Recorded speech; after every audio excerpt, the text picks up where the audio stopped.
What's going on, everybody? Cody Posey back with you. It's another episode of Wax Packs and Warning Tracks, Mojobreak's baseball card podcast. We're talking prospects this week because there was a pretty big one who got called up. In fact, the number one prospect in all of baseball, Baltimore Orioles' Adley Rutschman. Welcome to the bigs, kid. We are so excited that this guy has made it to the big leagues, a hobby favorite now for the last few years. His cards are absolutely on fire right now. But how long will it last? Catchers in this hobby tend to go up and down. They don't tend to hold that value, unfortunately. We know that all too well.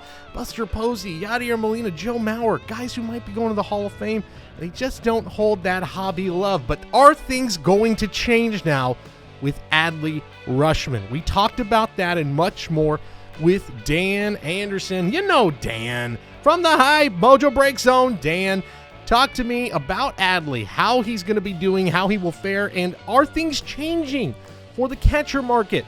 We haven't seen a catcher like this come up in this hot card market, so maybe things will be different, but we do take a look at some past great catchers, some past top prospects, plus review MLB Pipeline's revised top 100 prospects list. Very interesting names, and of course, check on the taxi squad. Here is my conversation with Dan. You might recognize today's guest. He is one of the co-owners and co-founders of Mojobreak, and of course, one of the hosts of The Hype. It's Dan Anderson. Dan, thanks for joining me. What's up, man? I'm here to talk baseball. That's right. We usually do that like outside of the studio. Yes. So now we're doing it in a more professional setting, if that's what you want to call this. I don't know if professional is the right word I'd use. As I said it, I regretted it. Yeah, I don't know. I don't know about professional, but some of the stuff that we've talked about outside of the studio would actually make for pretty good content. Yeah. So what we did should have is brought Shane in here. Yeah. Well, well, if we needed somebody to drop a baseball then we got our guy. If you guys don't know, check out highlights from last week's game in Oakland. Who were they playing? Playing the Twins on a Tuesday night. Yes, was it a Tuesday night or Wednesday night game? I mean, tickets were hard to get. Very hard to get. Yeah. We were actually joking. So the Oakland A's are having a little bit of an issue with their stadium. They have for maybe 20, 30 years. It's a little dated.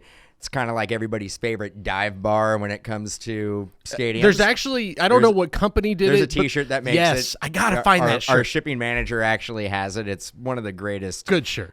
Shirts. So, but yeah, I mean, they could have done first 5,000 people get a free feral cat. Yes. Because they're having a feral cat issue at the Oakland Coliseum. But actually, is it Rickey Henderson Field is what they're... Rickey Henderson, yes. It is Rickey Henderson Field at the Oakland Alameda Coliseum. There's been many... Alameda. Yes. Remember when it was... It's now reverted back to its original form. O.co. O.co, Ring Central Coliseum. Ring Central. And then I think even before that O.co, I think it was just literally Overstock.com Coliseum. Yep, and they tossed that out real fast. So it has taken on many names and many forms throughout the years. But I hope that's what this podcast is about. Yeah. Going through all the former names of the... you want to go there? I mean, we could talk about Candlestick, Monster Park. Park. Well, actually, now I'm thinking about it, there wasn't that many names. There's a lot of names of now Giants Oracle Park. Yeah, Pac Bell, and I think everybody kind of refers to AT&T Park, Oracle Park, whatever you want to call it. It's still Pac Bell. It needs a catch-all name, though. It definitely does. I mean, I feel like it's Pac Bell. I think there's a certain generation of fans now, though, that think of it like this is AT&T Park. AT&T. Still. That's where they won 3 World Series in AT&T Park. Okay. So I think, but it needs a catch-all. Like the Candlestick is always the stick. Candlestick was always Candlestick, no matter what the name change was. Always was that. Giants need that. I don't know what they do, but they need that. Yeah, I mean, What are the ideas? Third and King is one I've heard thrown around. Third and King. Which makes a lot of sense. It means literally the house that Barry built. The house that Barry built's a great one. The Cove, you could say that. I think Doug's trying to get that one through. Yeah. The house that Barry built. The house that Barry built is not a bad one, and I'm not mad at it. So we'll have to figure that out, and hopefully the A's we can hopefully figure out a nickname for a new A's ballpark down the road. Yeah, wherever. Las Vegas Strip. It's I'm telling you, I'm the only person in this entire building that thinks the A's are definitely staying in Oakland. And I will go to I doubt it. I think it goes Vegas, maybe Portland. Maybe. And I think third option would be to stay in Oakland. Yeah. I still see it happening. There's been too much positive momentum lately. Everybody in that area seems to want it. So, that's another story. All right, we are going deep into the Oakland A's. We're going deep into Oakland politics and baseball park politics. That's what I'm here for. You came for that, sure, but you also came to talk about baseball cards, and this is a great week to talk about it. I think it's always exciting to talk about cards when a huge prospect gets called up. Absolutely. That happened over the weekend. Adley Rutschman, number one prospect in all of baseball, Baltimore Orioles, phenom, the catcher of the future for that franchise. And really, there's so much good young talent in that farm system, but this is sort of the first piece to the puzzle, I feel like, for Baltimore, for their future. Grayson Rodriguez is still there as well. I think the updated MLB.com MLB pipeline prospect list came out today. Ryan Mountcastle, man. Ryan Mountcastle, definitely part of that. He was banged up a little bit. He just came off the IL. 2015 Bowman draft is where you can get Ryan Mountcastle cards. His first Bowman, first auto. He is going to definitely be one of those cornerstones of that team. I will say, if you didn't hear the episode last week, you'd be pretty upset with me. I said Ryan Mountcastle right now slightly overrated on the baseball card market. Slightly. Okay, I still think he's a good player. Okay, slightly. I'll take him. If he was coming up in the Giants organization, I'd be like, great. Bring him on. Bring him on. Adley, though, over the weekend, first of all, I saw, this is outside of the baseball card world, but I thought it was interesting that there were some Baltimore fans saying they fumbled this debut, even though it was on a weekend, but they gave basically the fans, it should have been, I think it was on a Saturday, I could be wrong, no, I think it might have been Friday night, but basically didn't give the fans enough notice, even though I think there was an off day in between where they absolutely could have said Thursday, he's coming up, get ready. They announced it the day of the game. About 17,000 fans showed up for his debut. It's not bad, but for a guy that I think is the face of the franchise, face of the future, I think they probably, I think there is some truth to they should have put out the red carpet a little bit more. And gotten your fans excited. But it's tough. A team that is not super competitive. Yeah. Do you think it would have made a huge difference in attendance? Not really. Maybe an extra 5,000 people if they gave it like a solid week advance. Yeah, maybe they do. It's not like it caught anybody by surprise. We knew at the moment. I don't know if the casual baseball fan, right? If a prospect making their debut, regardless if he was the first overall selection, number one baseball America prospect, I don't know if that is enough to get people out to a stadium. Yeah. The diehard baseball fans, absolutely. The casual baseball fans, not so much. Yeah, I guess you could say the exception. He is sort of an exception here with how much he has been hyped. But you're right. It's if you're not paying attention to Oriole baseball right now, I don't blame you. Things have not been going well since Machado left, essentially, which has now been a while. Yeah. But it's great. It's great for that city. It's great for that team, which is usually, when Baltimore is clicking, it's a great baseball town. It's an iconic franchise. So good to see that he is coming up here. He batted .309, .427 on base, and a .515 slugging. First major league hit was a triple. It was a triple. How many catchers had their first major league hit be a triple? It's funny you say that because segue into it. Guess who it is? Guess who it is. And this is kind of the theme that we're going to talk about today is that, look, this is an exciting time. If you have Adley Rutschman cards, it's an incredibly exciting time. But the last guy who got a triple as a catcher in his MLB debut? Okay, let me guess. wore the same uniform. Ooh, okay. I thought it was going to be a Molina. Might not be the first guy, but I thought it was going to be a Molina. The funny thing would be if it was Benji. Benji would have been hilarious. That would have been great. Fastest catcher in the league. Yeah. In his prime. Had a cycle. He had a cycle. Hey, he had a triple. Oh man, I know who you're. Yep. It was another guy who was a number one prospect. Yes. Almost 10 years ago. Almost exactly 10 years ago when Adley came on the scene in the prospect world. It's on the tip of my tongue. Matt Wieters. It's Matt Wieters. Woo! Matt Wieters. That's why you got me on the show right here. That's right. Manny Machado also had a triple and for his first hit. So there's something about coming up as a big Orioles prospect and getting a triple in your first game. But the fact that Matt Wieters was on that list where you see the Machado and you go, wow, things could get real good here. And then you see Matt Wieters and you go, warning, hey, Matt Wieters, nice career, but was the number one overall prospect. Tons of hype around him. It's tough, and you have this probably in your notes here. It's tough when catchers don't transition well into the hobby. Yep. And it's very similar. You can compare it to kind of like running backs in the NFL, where you, unfortunately, no matter how good of a hitter they are and how good of a defensive catcher they are, with the exception of Yadier Molina, their shelf life in, 10 years is like probably the max you're going to get out of it. You look at like guys like Maurer. Maurer was great. Incredible. But just started breaking down. You look at obvious being a Giants fan, Posey just started breaking down. Like the players who, Mike Piazza did it for a long time. Mm-hmm. But Mike Piazza, if I'm not mistaken, later on in his career, he ended up playing some more first base. Yeah, and once he goes to the American League, almost became a full-time DH.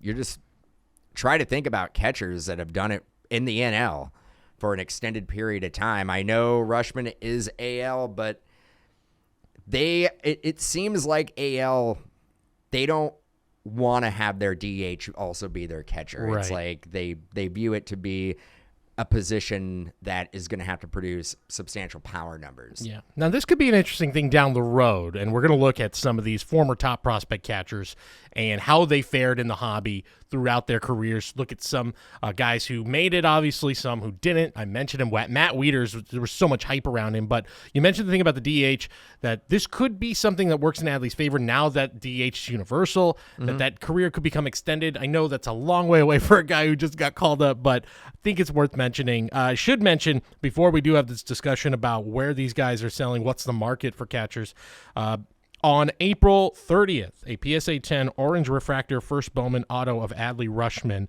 sold on Golden Auctions for $18,000. And if you're that person right now who's sitting on Adley, you hear that number, and I know he could have a great career, but the first thought, if you weren't already thinking it, but you have got to think sell right now. Yeah. I agree, and it comes back to the fact that, like, Rushman, it's going to be a couple years before the Orioles are competitive and going for a division title year in and year out. I think without a doubt with their farm system, that time will come. But when that time does come, is Rushman going to be the face of the franchise, or is it going to be another guy who's in their system who comes in, and Rushman's a great player at his position, but is he a year in and year out MVP candidate in the AL? Which is what he has to be to maintain to justify buying that card at $18,000, or it's worth more now because there is that truly uncertainty of what that card can be. Man, I'm selling, and if he plays any other position, I'm probably holding. I actually think $18,000 for that card is a pretty good deal. But I think you can make a quick flip right now, sell into the hype, and turn a substantial profit without having to hold on to that card for years. Yeah, exactly. I think you've got probably. Now is it's going to take a lot to get any bigger than that. But I think you've probably got about a 3 or 4 year window where you can get out with a profit if you bought your Adley card either secondary market early on, or you bought it, you pulled it out of a box of Bowman. I think you have about a 3 or 4 year window, because let's just take a look at some former top prospect catchers. By the way, we won't go into all of these guys, but I thought it's worth mentioning. Here are, since about 2009, catchers who were ranked in the top 10 prospects according to MLB Pipeline. I like it. Buster Posey, obviously, guy who arguably a Hall of Fame career. Gary Sanchez never in there as far Devin as Mesoraco? Not a top 10, but he was up there. Mesoraco was a very highly touted guy for a while. Jesus Montero.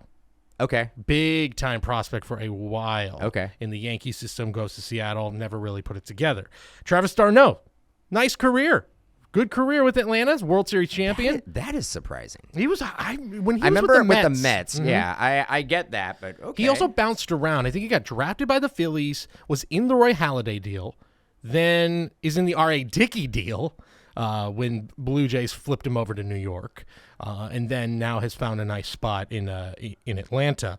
Speaking of New York, Francisco Alvarez, now the new hot prospect catcher for the Mets. He's now, I believe, a top 10. He's at least top 10 prospect right now for the Mets. Joe Mauer, of course, was the number 1 overall prospect, won an MVP, possible Hall of Famer. Matt Wieters, as I mentioned, and one of the newest additions to the list, just updated today, the number 4 prospect in all of baseball, according to MLB.com Pipeline, Gabriel Moreno. Okay. Of the Toronto Blue Jays. Okay. He's just shot through the system. Okay. Now, Alvarez and Moreno, I'll just throw out some recent sales for them, and then we can compare it to some of these Hall of Fame or borderline Hall of Fame guys. Alvarez, a 2020 Bowman Chrome Orange Shimmer, first Bowman Chrome Orange Shimmer Auto, PSA 10, sold on April 6th for $4,100.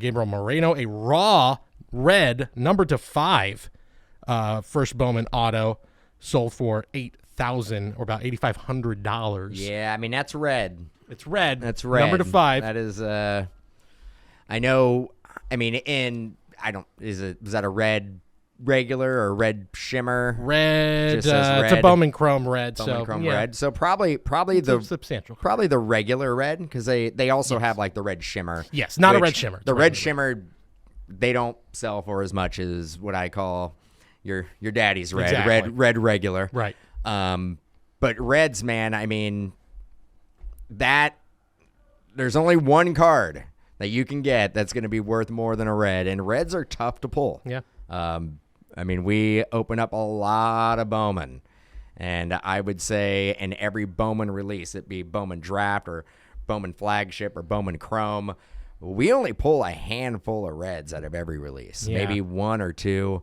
They're tough. So it's a special card for sure. For sure. Now let's compare that to some of those guys we mentioned. Buster Posey, 2010 Topps Chrome Refractor BGS 9.5. It ain't a red, but again, this guy, probably, in my book, this guy's a Hall of Famer. Sold on February 20th for $4,000. Joe Mauer, 2002 Bowman Chrome Gold Refractor, PSA 10. It has with an auto. Sold on May 23rd for about $5,000. Interesting. Yadier Molina. This is his final season. He's getting a little bit of a boost right now.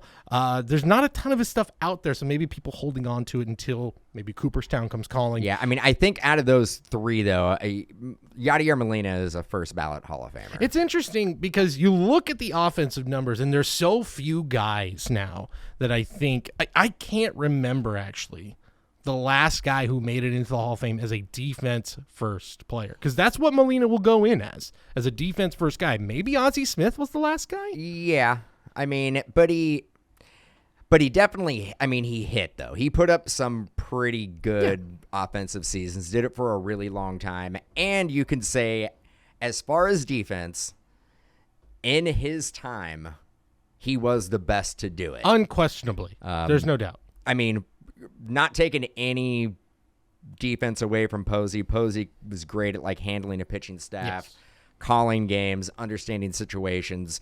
But as far as raw ability behind the dish, I don't think I've seen anybody play better than Molina. Yeah. As a defender, nobody really touches him. You're right. I mean, you can't. You got. I mean, just him being behind the plate. Think about how many runs that is prevented from teams trying to steal. You could also, and this, like you can make up for a pitcher who is slow in the windup. I mean, just having that type of catcher, that type of weapon behind the plate changes the game. Yeah, it absolutely does. I should mention his 2004 Topps Chrome Red X Factor rookie card. It's a PSA 9, sold on April 9th for about $3,600. So, obviously, those other cards I mentioned with Alvarez and Moreno, bigger cards than the ones we mentioned. But these are three guys that I think there's a case to be made. And if I had a ballot, I'd be putting Posey, Mauer, and Molina all in the Hall of Fame. And I guess to me, what the argument I'm trying to make is that is your ceiling, essentially. Yeah. Is about $4,000 to $5,000 for three guys who are probably Hall of Famers by a lot of metrics. And again, so if you hear that 18,000 of Adley, and I know he could have a great career, and I know the market is different too. I think there's probably different market, different hype. You have a lot of, and I know we don't like to talk about investors and whatnot, but you do have a lot of investors coming into the hobby that are in some of these prospects. It's definitely a investment and a wait and see type of deal. And again, $18,000 for an orange Rushman, I think in this market is not a crazy price. Sure. Yeah, it might not be. I mean, I remember when Posey was coming up and some of his like Bowman, it'd be like $900 and you'd be like, this is crazy. Right. This is crazy for a prospect, but it's a different time. Yeah. You look at like what different position again, but you look at what some of these, look at the first Trouts, and they kind of set the bar for like the crazy insanity that the prices can get up to. I mean, we're talking $1 million, millions of dollars, multi-million, who knows? But you have Acuna, and you've seen like Franco, and you've seen Soto, and you've seen Tatis. Right. You look at these players, and it's like, now it's a speculation. Is Rushman going to be the next one, regardless if he plays catcher? Yeah. Yeah, that's the other thing. It's in a way maybe the best thing to happen to him, and I don't think it's going to happen anytime soon. But he's moving away from that position. But I think you've also seen, I mean, Yadier stayed there, but like Mauer moved. And his career never really, like they were hoping maybe it was going to give him a little like boost in his career to kind of get it back into gear. I think I think he'd already put too many miles behind the dish. I mean, that's the thing. Like, that is a tough position. And I mean, you go back to like 70s, 80s, and 90s, that position didn't need to be an offensive position. No. The one guy who was a huge offensive factor, Johnny Bench, moved away from the position in his early 30s. I mean, even you go through even the 90s, it's basically Piazza, and then there was a handful of other players here and there that would be decent offensively, but never the best offensive player on their team. Right. So it hasn't been until recently where it feels like through the first to the ninth in the lineup, like it's offense first. You need to be able to perform offensively to be a Major League Baseball player. Yeah. And I think the days of like seeing a player be solely coming up and being 100% a defensive player and being considered a Hall of Famer. Again, Yadier Molina has put up some pretty good, substantial. He's racked up a lot of numbers. Offensive stats. He isn't a guy who you would look at his stats and go, man, that guy like was a liability in the lineup. He was fine. Yeah, no, he's good. Yeah. He's good. Yeah. Never going to be a guy who is going to hit like 50 homers, and I think that actually like translates into the hobby. I think the issue why a lot of these catchers don't get as much love is that they're not like the Aaron Judge and the Cunha and the Sotos where they're hitting 450-foot bombs on a regular basis, and we're seeing it on MLB Network over and over and over. And at the end of the year, they've hit 40, 50 home runs, and you're just like, yeah, it was a pretty good season. Yeah. Yeah, you're right. It's even at the peak of these guys' seasons. I mean, Mauer had that one year where he hit, like, I think close to 30, if not 30 home runs, and it was massive. Posey, I think 25, 24 home runs was the peak of his career. But something just kind of popped in my head, and again, we're talking about how the market is so different, and I think there's this feeling that I came into recording this today thinking – catchers just don't have that longevity, but not just in the game, but in the hobby, because they're just going to wear out a little bit, and we're going to move on to the new flavor like we always do. But the thing that I guess I'm not taking into account is, like, what if Buster Posey, let's say Buster Posey debuted last year and had the same type of rookie season that he had in 2010. That now my brain is having to readjust to, like, the market is so different. And, of course, they won a World Series and all that. So if that exact scenario happened again where a rookie catcher comes up, I mean, let's go crazy. Let's say Adley Rutschman brings the Orioles back to a shocking World Series victory this year, a la Buster Posey. Yep. Now that is a scenario where his value will just go through the roof and won't come down for quite a while. So maybe that's where I have to just kind of readjust my thoughts of, like, how would the hobby approach these guys? If a lot of stars have to align for that to happen. Sure, of course. It's a crazy. Granted, when Posey came up, the Giants were a good team. Yes, I wouldn't say a great team, but they were a little bit above 500 team. Where I think it goes without saying. I mean, the Orioles are competitive, but they're 2 to 3 years away. Yeah, they're not. At no point is it going to be like, man, they're creeping up. They're creeping up in the. So maybe the comp is a guy like Francisco Alvarez of the Mets. Like, if he gets called up next year, and he has a great year, like very similar to Posey's, and they win a World Series. Yeah, and it's New York. And so that market definitely does change the speculation market, because people are more inclined to want to speculate on a large market like New York, and it would kind of balance out the fact that it's a catcher.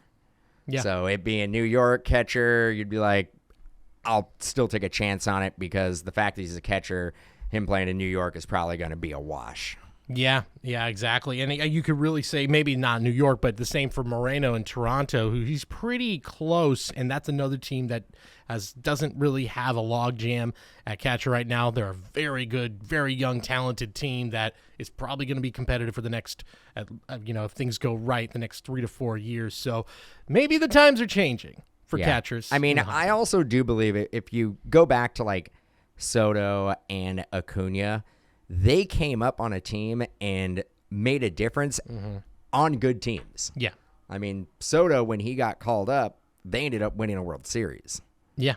Acuna, when he got called up, the Braves were good. Yeah. So I think you play into the hype, but also the team, for the prospect to really take over the hobby from a monetary standpoint and an investment standpoint, the team almost needs to be good. Yeah. And that's why I look at, like, the Blue Jays, because the Blue Jays, any one of their good prospects comes up, you can see a substantial spike, because the playoffs happen, and you get like a walk-off homer from a rookie, you see an instant spike in their value of their cards. Yeah, exactly. I think it's a big reason why I think the hobby really was attracted to Yordan Alvarez initially, had a big postseason, had a huge postseason last year. Toronto, you're going to see that.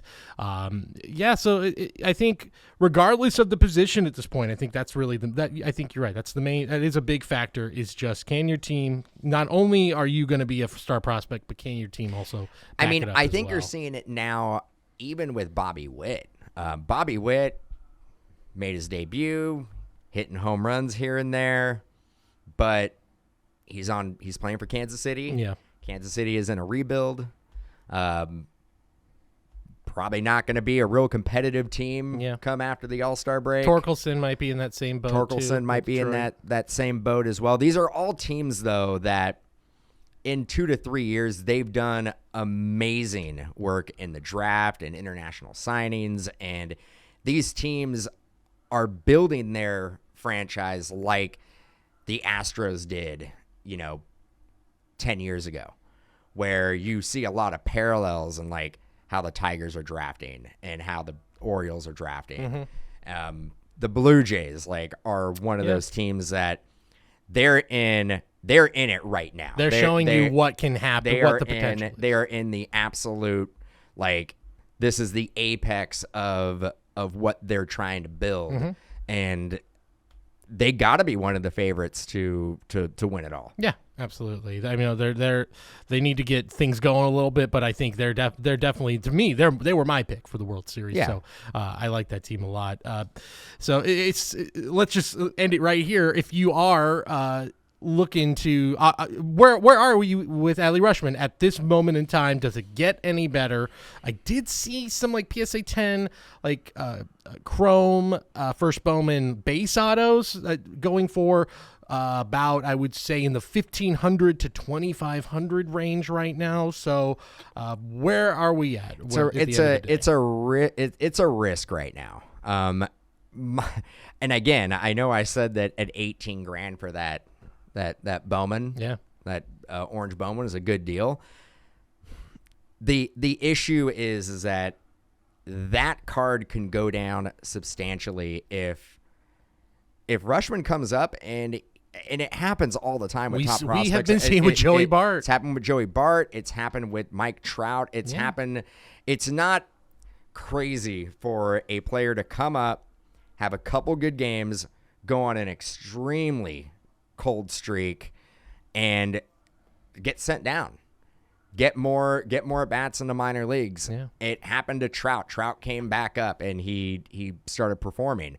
But right now with Rushman, I'm probably selling, either selling or holding for the long term. It's either you got into them relatively early, still at a good deal, and you can flip them for a little bit of profit right now, or you're going to have to hold for the long run and hold until hopefully he is a cornerstone of their franchise and they are competitive and they're one of the favorites to win their division and make a play in the playoffs. Yeah, it's very, very enticing right now, I think, to sell, seeing the price point that it's going at, especially if you got a color card or a parallel. Yeah, if you're going to hold, I almost feel like you got to hold for a lot longer than you would probably want to. I mean, you would probably have to hold for 2 to 3 years. Yeah, and time that sale just right. If you see the Orioles going to the ALCS or look like they're a pennant it's favorite. Almost one of those, and this is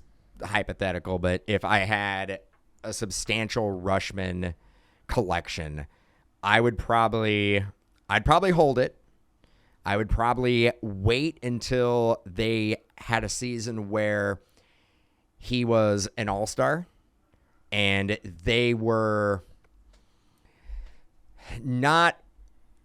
competitive all year in their division, above 500, and going into the following season, right before spring training, you have people picking them to win the division. That's when I'd probably get rid of everything leading up to that season. Yeah. Where you would basically capitalize on people speculating that not only do they have a chance to win a World Series, but he is probably going to be the catalyst to that team. Yeah. A possible MVP candidate for the team. And that's when I would probably get out. Yeah. So I think all in all, if you're selling, I do not blame you at all right now. I'm probably leaning towards sell at the moment because of the volatile market for catchers, because of the way we move on from prospects, but he is a legit MVP candidate. We've only seen catchers don't become number one prospects very often. We've only seen a handful of times in the last 20 years where that's happened. I should mention before we move on, any guesses what I found a Matt Wieters 2009 Upper Deck SPX rookie auto BGS 9.5 that sold on May 19th. Any guesses? What that's all for? Oh man. And I'll just say this, and this is your warning of if you don't get out early, this could be you. $23. $24.90. Oh man, how do I do it? $25. That's pretty good. So there you go. As we say, don't get caught holding the bag. Oh man. At the same time, I get it. He's an exciting player. It's going to be an exciting time in Baltimore very soon. I would invest into Torkelson though. Yeah, his stuff's gone down a little bit. A little bit. But Torkelson, man, that guy is going to be legit. Yeah. I mean, the numbers have been better the last week. Yeah, you can pick any one of those prospects on the Tigers. I wouldn't be mad at it. Yeah. Speaking of MLB, I alluded to it earlier. We saw MLB Pipeline updated their top 100 prospects. Riley Green is now number 2 on that list. Yep. Adley's still number 1 because he's still prospect eligible.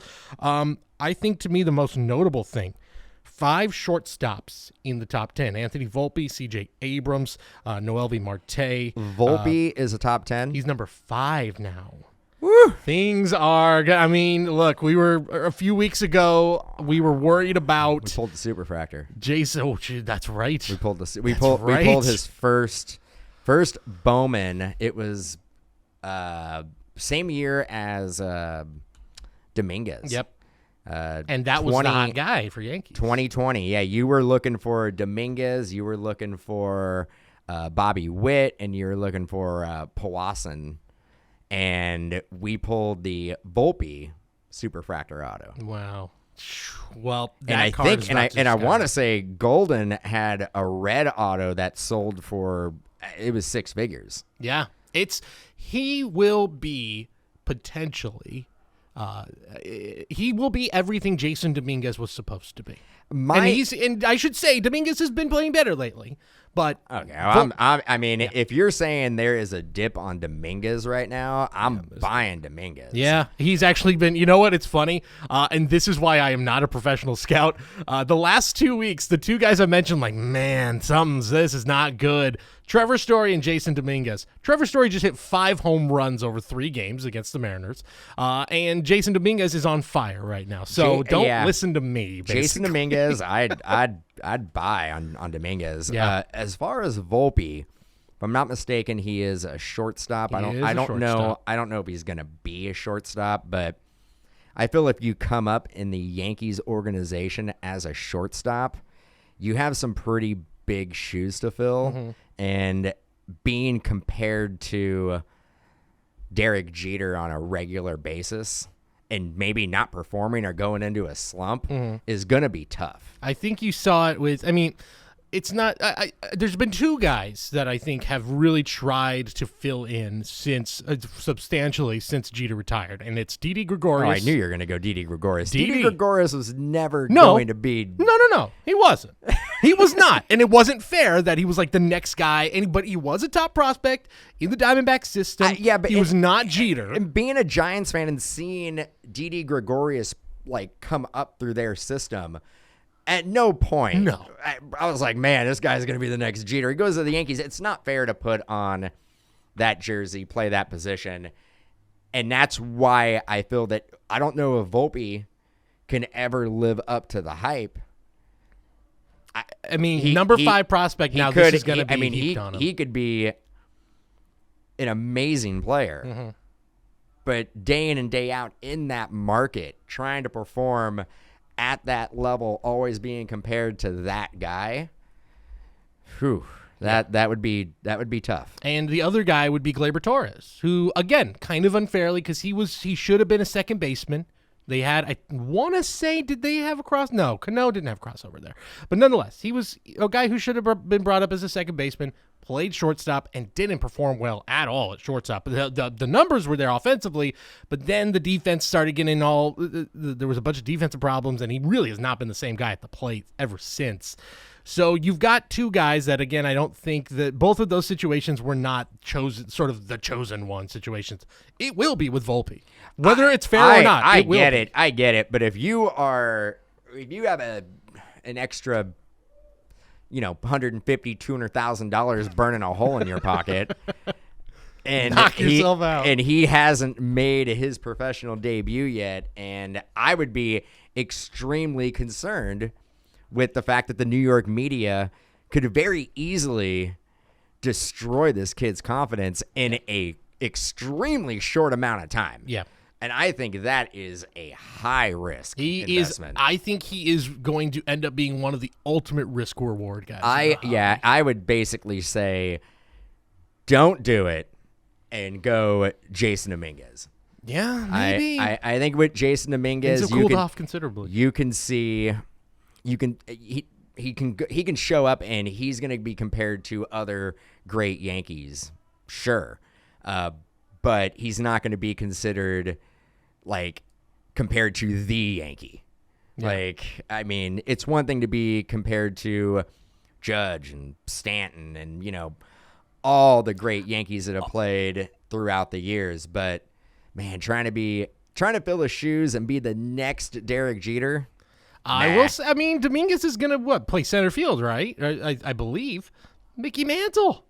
That's another guy. I feel like that era is so far removed, right?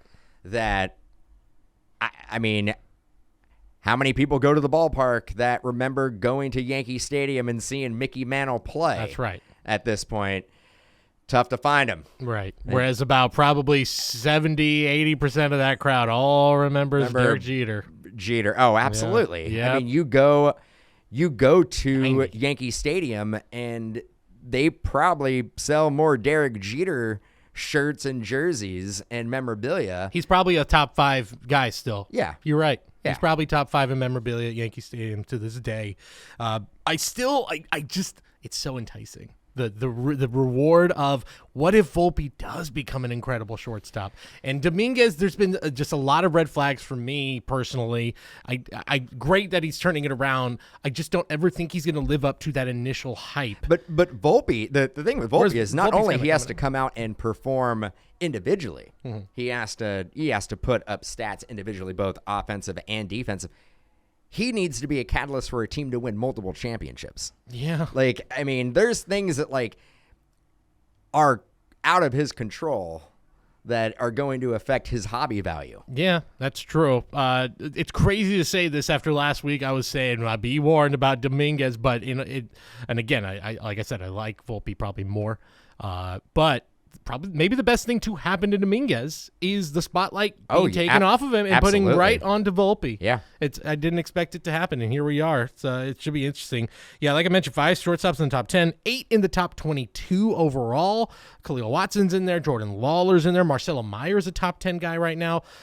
So what I'm trying to say is, you remember that famous photo of like Edgar Renteria and A-Rod and Jeter, and they're like in ESPN, and they're all like flexing, like shirtless, and it's like the weirdest photo that they ever took. It's happening. We're gonna see it again in about 5 years with the next batch of shortstops. Just this weird photo of like, why are we doing this? Why do we all have to like? Anyway, it's gonna be happening. I mean, I think it also comes down to the fact that it's such an important position. Defensively, but it's also a position now that you have to put up offensive stats, and it's kind of what you've seen with Fernando Tatis. You're like, okay, if I'm in the draft and I'm a scout and I'm looking, I need a cornerstone shortstop that's going to hit over 300 and be basically our marquee player. I mean, you've even seen like Brandon Crawford for the Giants they market the heck out of him. Yeah. And they have it's flashy. They have for a decade. Yeah. He does well defensively. He had a great offensive year last year. He hit home runs. He hit around 300. I think he had close to 100 RBIs. It's one of those positions that I feel like is the easiest to market from like, the marketing standpoint of baseball for each individual team. And I think it's an exciting time from a collecting standpoint. I mean, you've already seen Tatis, Bichette. These guys are becoming stars in front of our eyes, and they're playing in that premium position. So to have potentially like we saw in the late 90s, early 2000s with Jeter, A-Rod, Garcia Parra, Miguel Tejada's in there, Renteria, just an incredible like wealth of talent at that position that we have not seen in about 2 decades. I think the hobby is going to be on fire in a few years here when if these guys can get called up and can make it, man, things are going to get really, really exciting overall. All right, let's wrap things up. Our final segment, as we always do, is the taxi squad. Who are we calling up? Who are we sending down? And who is on the bench? Who are we buying? Who are we selling? And who are we holding? Looking at some of the top performers over the last few weeks. Man. Let me preface the first 2 guys by saying, I swear to God, this is not secretly a St. Louis Cardinals podcast, because last week I mentioned Juan Yepez, who I was like, buy on Juan Yepez, and maybe there was somebody who was listening and outbid me not once but twice on eBay for Juan Yepez for way more than I was expecting him to go, but that's another story. Thing about doing content podcast, man. Yeah, you know. So you know what I did this week? I made sure to put those bids in before we recorded, just so I would know that nobody's stealing these guys. I can talk about my huge Josh Ockamy PC. So I can just talk about him, and maybe it'll give me an opportunity to unload some of them. There you go. Oh, cool. He went up $3. Sell.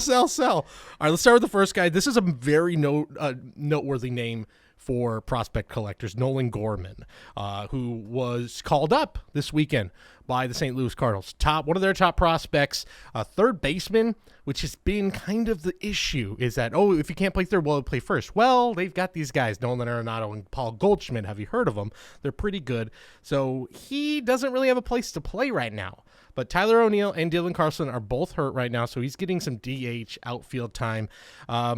He has a hit in each of his first 3 games. He went 5 for 10, 2 doubles, 2 walks in his opening series against the Pittsburgh Pirates. A 2018 First Bowman Chrome base auto, BGS 9.5, sold on May 23rd for $340. Where are we at with Nolan Gorman right now? I'm buying. I'm starting him. I'm all about it. Yeah. Man, that offense. Another thing is that you put him into that lineup and you have Arenado and Goldschmidt around him. He's going to be put in positions to succeed. He's going to be put in positions where there's probably going to be players on base. He can get RBIs. He's going to be in good hitter situations. I'm buying. Yeah, I think I am in the buy right now, because even if he gets sent down, his value is not going to go down, because he showed enough here that if they have to send him down for a little bit, he's 22. He'll be up eventually. They'll make a move. There's so many players on that team right now that can hit, and there's just not enough room for these guys. When O'Neill and Carlson are ready, where are these, I said, Juan Yepez and Nolan Gorman, where are these guys going to play is really the tough part. So he will probably get sent down eventually, but I'm in agreement with you. I'm still in buy mode. Yep, I'm buying him. Another guy that is not as familiar a name, and even I had to do, I knew the name. I had been hearing it the last few weeks, and then I looked at the stats and went, Brendan Donovan is been a godsend for the St. Louis Cardinals. He has played first, second, third, short, and right field and DH this season. They sent down Paul DeJong, a former All-Star, because they believed in this guy so much. And since becoming the starting shortstop, he's played 12 games. He's batting .382 with a 1,161 OPS.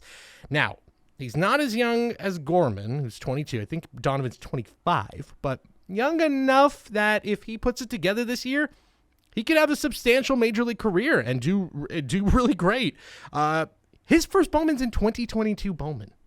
Interesting. That's his first Bowman. So, and his stuff is, the highest selling card I could find so far is a raw red auto that sold on May 12th for $245. I just think even if you don't know anything about this guy, it's at least a strong speculative buy for me. Yeah, Gorman has the name, and if I'm not mistaken, he was a first-round pick. Yep. He was highly touted coming out of the draft. They also called up Matthew Liberatore as well, their top pitching prospect. I believe he was in the Arozarena deal? Yes, he was in the Arozarena. Because he was in the Rays. With Tampa for many years. So... I don't know. I think I'm putting on the bench, man. I'm gonna hold. Yeah, I'm gonna hold. I'm not selling quite yet because you never know. Sometimes it takes a prospect a couple more years in the minor league system to just put it together. So I don't see enough financial gain right now to strike and sell. So yeah, I'm holding. I'm gonna put it on the bench. I'm gonna wait. Yeah.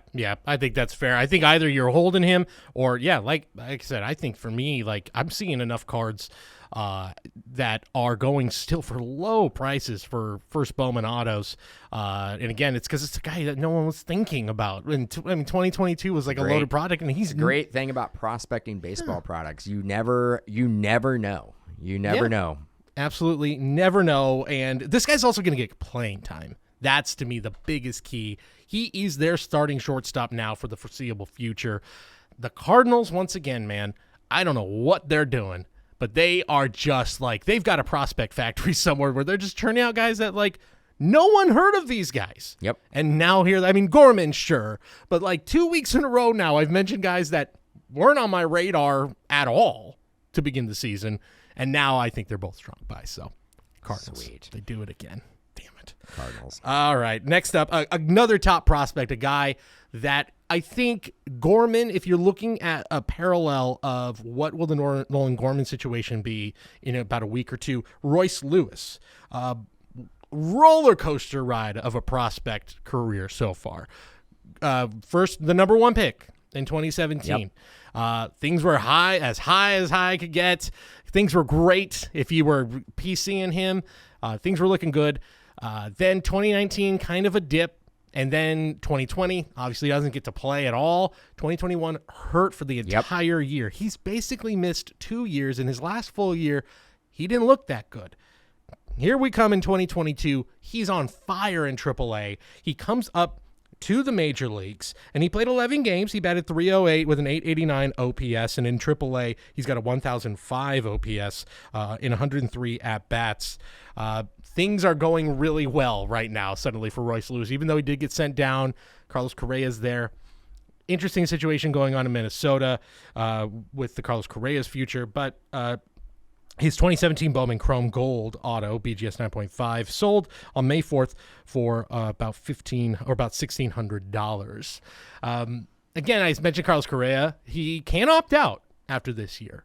So are you buying, selling, or holding on Royce Lewis at the moment? I'm going to hold on Royce Lewis. My thing is, now with the scouts and the analytics, and you go back through the immediate history, like maybe within the last 5 years, these scouts don't miss on these surefire top 10 picks anymore. Yeah.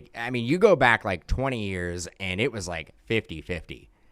But now with all the analytics that are at their disposal, they kind of got this dialed in now to where it's a good point. They don't usually miss now on a first overall pick. Yeah, and to back that up, going through those top 10 prospects lists from the past decade, yeah, I would say now not everyone's going to be a Hall of Famer. No, but you go back to the early 2000s and even into the 90s, players would get picked in the top 10 and they would just never get past Double-A. Yep. And it would happen all the time. You would hear, this player is going to be the next big thing, and just would never put it together. Yeah. Where I don't know if that was scouting, pre-draft hype. But it seems like as soon as we got into this analytic, very computer generated stats. Yeah. It doesn't seem like these scouts miss on these top draft picks. I think also the buyer's remorse of Mike Trout did a lot for that, because if you remember that when he was drafted, I think the story was only 3 or 4 teams even came out to scout him, because it's he's in New Jersey. No baseball players come from New Jersey. Whoops, kind of messed that one up. Yeah, and let's face it,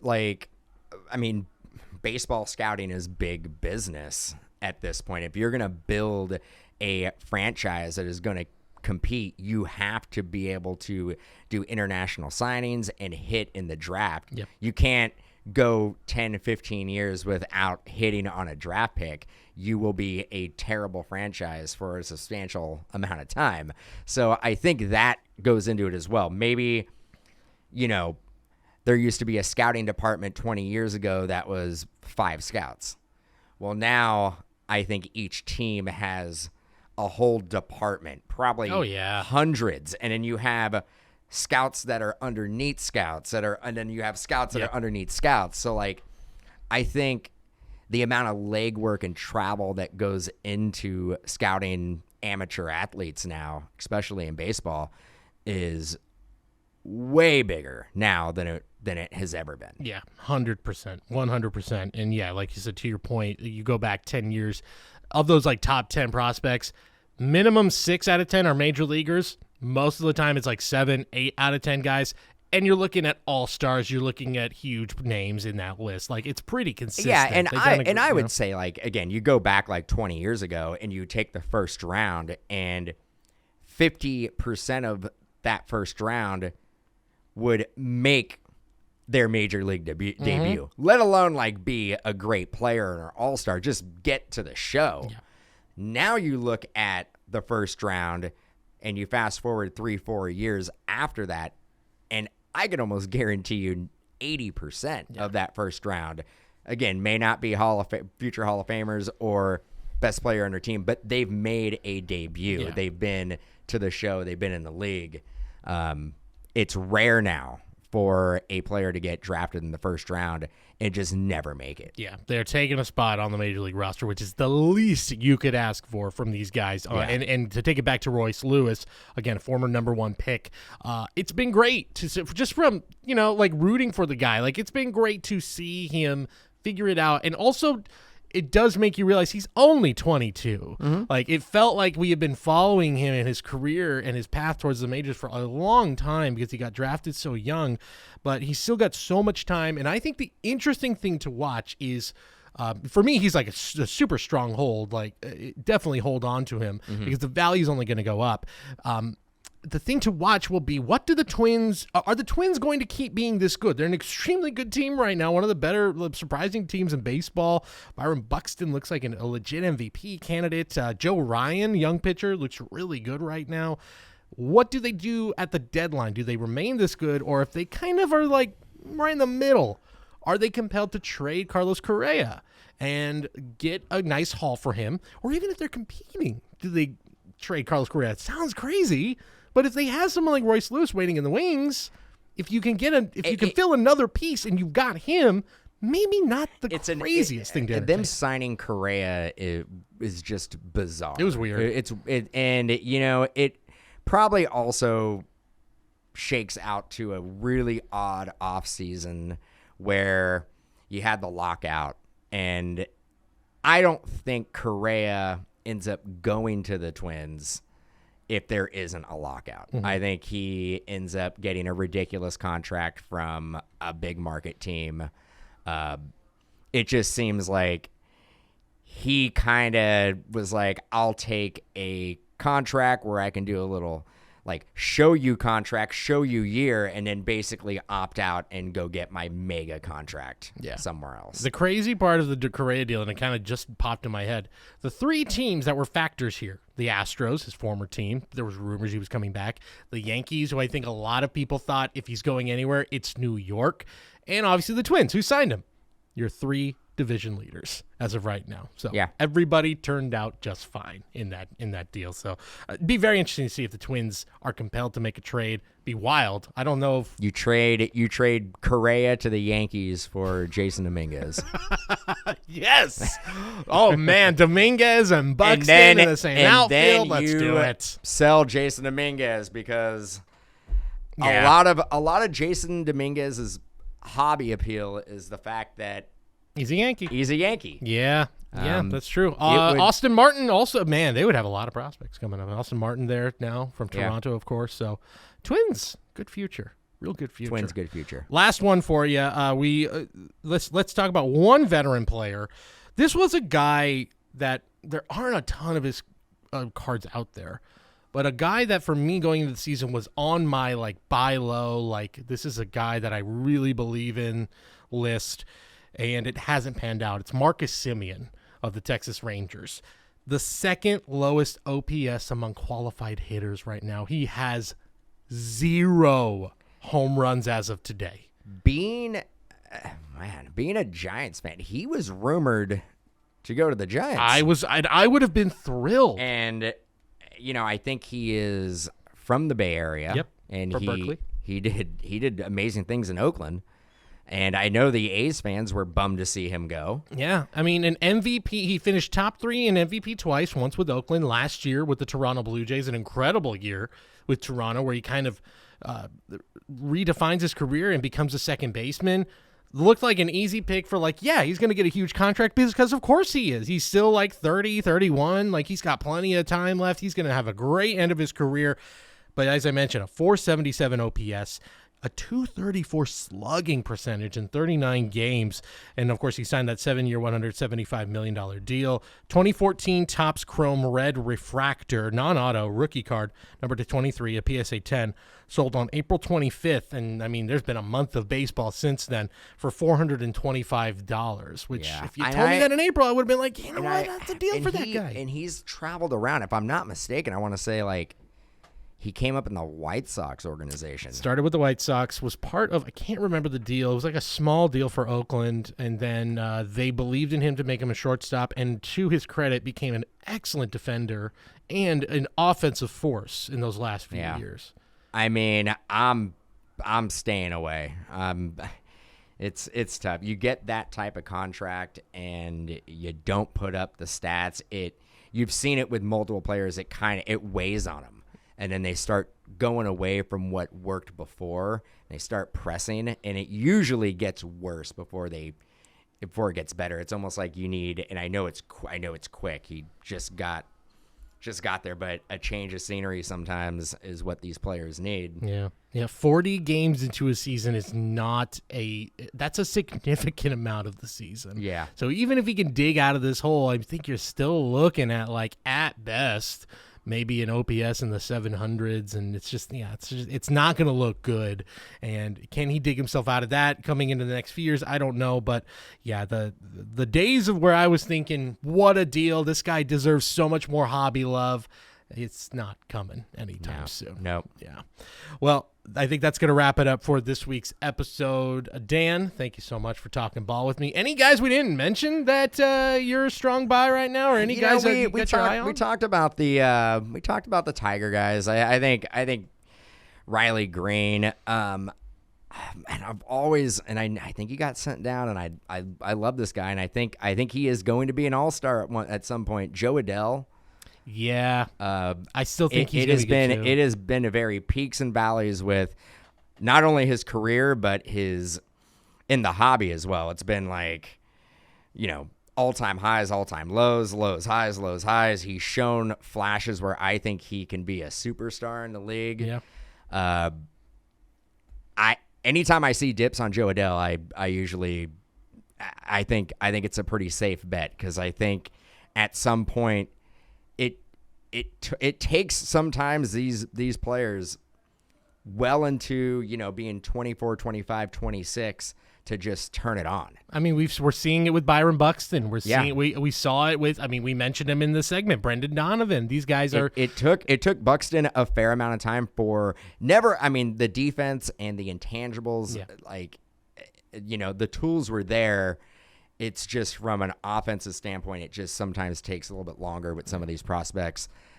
Joe Adell is, and if he can put it together, and again, we were talking about it with the Cardinals, there's so many bats that are around him in that lineup that if he can put it together, he can be in really good offensive situations in that lineup where you're always hitting on pitchers out of the stretch and you're hitting with runners in scoring position. This might be a crazy thought. Joe Adell may be traded. He could be, and I could see him.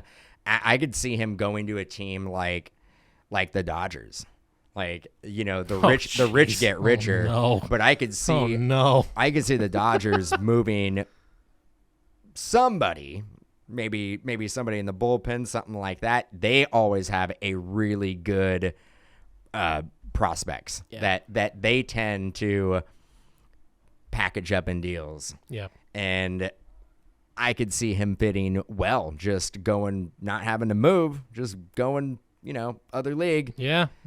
It's that would be heartbreaking. But yeah, the Angels, Taylor Ward has been a legit MVP candidate, which is crazy to say when you're on a team with Mike Trout and Shohei Ohtani. That's the team MVP. Taylor Ward, very crazy times. But even like Brandon Marsh has kind of been off to a slow start. So Angels rookies, maybe, or at least young prospects, need to get things going. But God, I don't. Now the image of Joe Adele and Dodger Blue is giving me nightmares. It's probably going to happen. Oh, God. And I guess that's how we're going to have to end it on that note. Dan, thank you so much for joining me today. Once again, big thanks to Dan for hanging out with me. I do want to apologize again for kind of throwing his Ryan Mountcastle love under the bus. Hey, to each their own. I still think Mountcastle is going to be a good player. But make sure to check out more of Mojobreak, more of Dan, of course, on The Hype, which drops on this same podcast feed every Thursday. If you're not already subscribed to this podcast, why aren't you? Just subscribe to Mojobreak Sports Card Show. Mojobreak Sports Card Show. You get new episodes of this podcast every Tuesday. You get new episodes of The Hype every Thursday. And, of course, you can watch our videos, full video podcasts, over on Mojobreak Media on YouTube, and clips of these podcasts and original videos, and, of course, all of our live breaks over on Mojobreak on YouTube. We will have a special edition on Memorial Day of Wax Packs and Warning Tracks, looking back at the quarter mark of the season at some of the buy and sell candidates that we have talked about on this show. Were we right? Were we wrong? You might already know the answer based on my assessments of Trevor Story and Jason Dominguez, but tune in next week to find out. Until then, I'm Cody Pasby signing off for this week's edition of Wax Packs and Warning Tracks.